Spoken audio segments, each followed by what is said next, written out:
Yeah,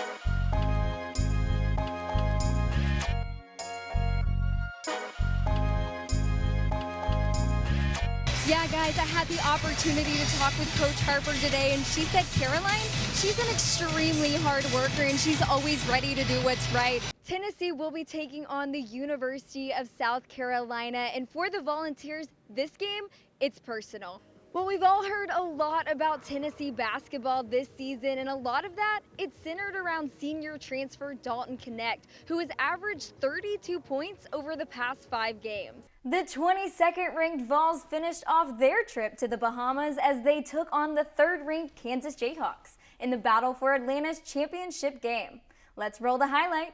Tennessee had a fantastic shooting performance, and mainly because of this guy right here as Santiago Vescovi drains one from deep. Carolyn Strickland already in double digits. What are you liking out of her today? Well, she's been the consistent scorer for us. This year, all eyes are on the quarterback position as it is officially Nico Iamaleava's time to shine. Nico was a 5-star recruit out of Downey, California, and he was ranked number 4 in his recruiting class. Rakia Jackson continues to be a powerhouse for this team. In last night's win against Arkansas, she had a 53% shooting rate from behind the arc. Well, South Carolina's defense has had a rocky start to the season with a 13% sack rate. Clemson's entire defensive line earned all ACC honors this season.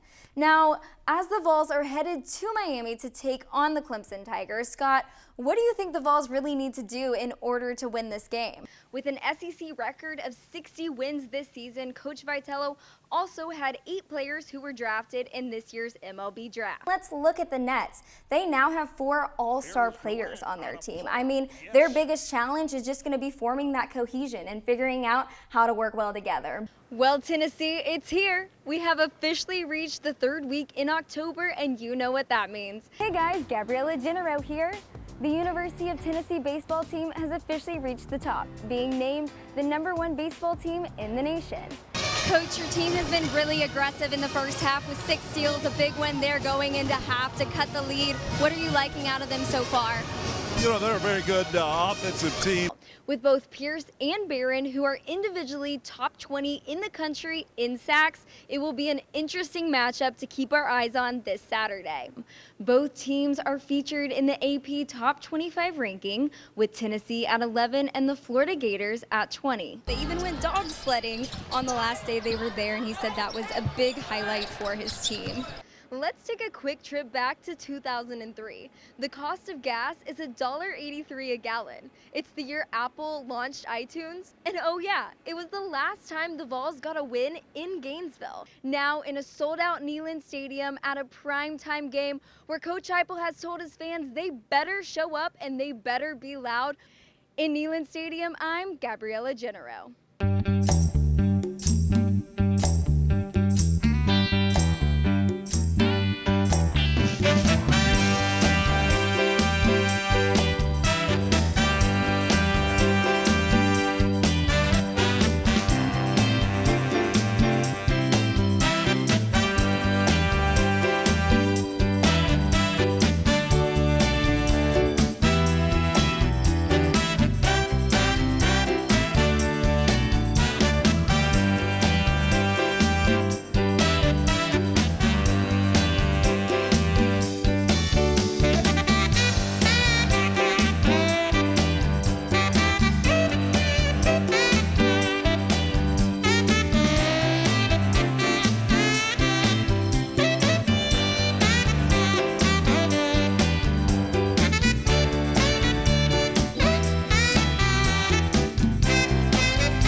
My name is Erin Gilroy. My name is Shay Inez. My name is Ren French.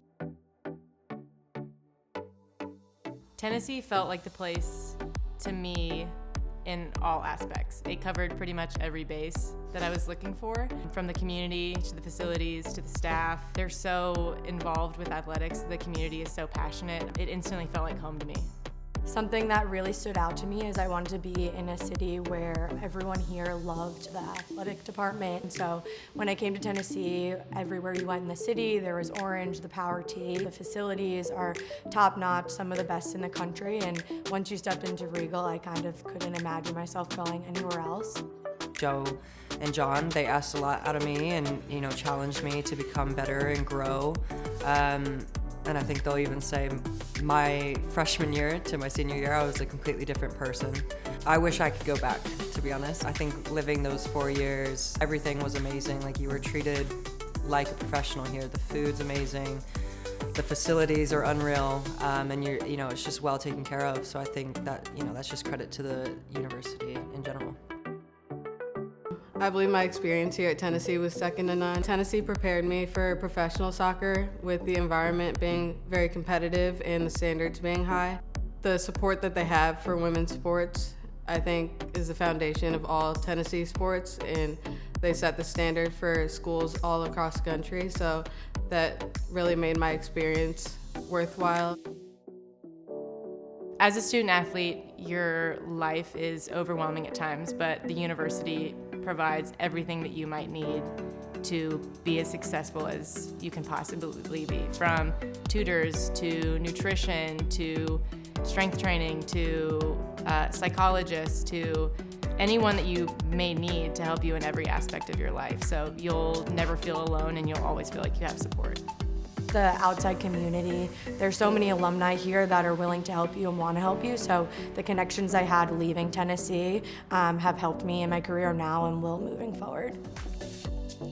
On the field, I believe that the wearable technology and the coaching staff and the medical staff all gave their all and poured into us, so that made me an all-around better athlete, kept me healthy, and kept me on the field in order to pursue a career after collegiate athletics. I think if you want a place where you can thrive and also have an unreal culture, facilities, but also want to be challenged, I think this is the place for you.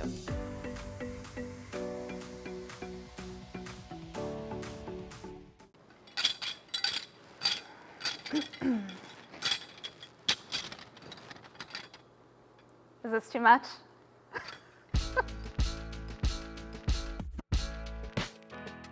My name is Ryan Metzger. I am the Assistant Director of Olympic Sports Performance here at Tennessee. When I'm not here at work, something that I really enjoy doing is competing in Olympic weightlifting at the highest level. So I've been on the national stage for over 11 years now. Ever since I was really young, I've been involved in competitive athletics, starting out as a gymnast and continuing that career all the way through to the collegiate level. During that time frame, I was introduced to strength and conditioning through Steve Brown, who was my strength and conditioning coach at Wisconsin Oshkosh. And his involvement in my athletic development was huge, and I finally understood that being a strength and conditioning coach is a path that I could choose to help others in their development.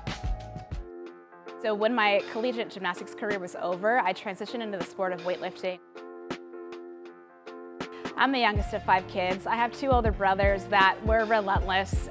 They wanted me to be athletic like them, and that's what I wanted as well. And so weightlifting has really filled that competitive bug that I have in me. And it's also something that really complements what I do as a coach, because I'm also training just like my athletes are training, and I think that it's a way to create a lot of respect and buy-in with them, because they understand that I'm not just asking them to do things that might be physically tough, but they know that I'm doing these things as well. And so we can always relate on a level of like, hey, I'm sore too today, or hey, I'm tired as well. I do my best to be a great role model for them, and I think that's a lot of the reason why I continue to push to be as high level in that sport as I can be. The way that I approach my athletes is that I want to be extremely personable, but I always tell them whenever they come in, I have 2 goals for you guys. I want you guys to understand the why behind every single thing that we do, and understand that what we are doing is helping you to perform your sport, and it's not putting you at an injury risk. And the other thing is that I want you to be completely self-sufficient by the time that you leave here. The stronger an athlete is, the more resilient an athlete is, the better prepared they are to compete at the highest level. And if that's what we're going to do here, then my role and my position, in my opinion, is extremely pivotal to their success.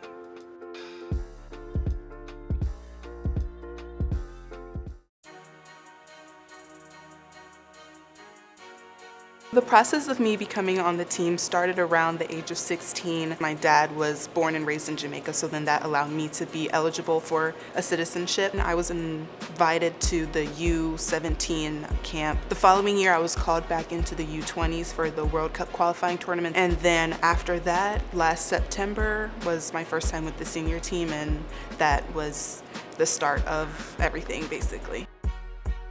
My grandfather and his brother, my great uncle, both played for the youth national teams in Jamaica, and then followed by my dad, who played until, I think he played U17 and U20. When I first got my opportunity to play with Jamaica, it was everything. Like, my grandparents were so excited, my dad was so excited, everyone in the whole family, because it just goes back in the history of it. You know, it just really hits home.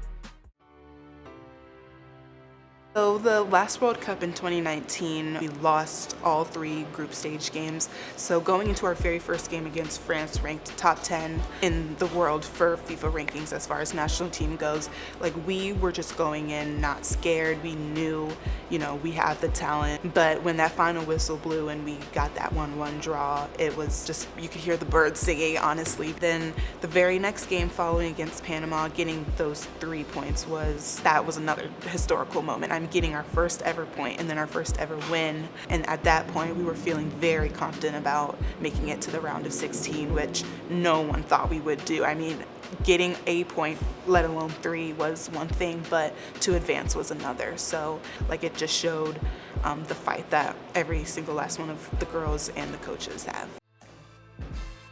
I know the first win, the first point, like, it's great for the team, but I think for someone making the squad, obviously you want to follow through and get on the field. When they told me to go warm up, I was like, okay, you know, I don't know what this means, because, you know, sometimes they just tell you to get moving. It was a little chilly out there, so, you know, I didn't know. I didn't want to get too ahead of myself, but those first steps, like, I sprinted onto the field and I was just ready. I wasn't nervous. I wasn't scared. I knew I had so many friends and family back home watching, and I mean, just for me, for the dream I had to play in the World Cup, and it was right there, and I knew that I, you know, didn't want any nerves to kind of get in the way with that. I was just ready. My biggest takeaway about this World Cup was that we have so much potential and bright futures. Girls that, you know, are like me, who were born in the U.S. but have Jamaican descent, and even girls in Jamaica who now, with this opportunity of the eyes that have been on the team more and the federation, hopefully there will be more opportunities for them to develop and get to this level as well. And so I just think that this showed the world that Jamaica, you know, is a force to be reckoned with. We have something to prove, and we can do it. We've done it, and we'll continue to.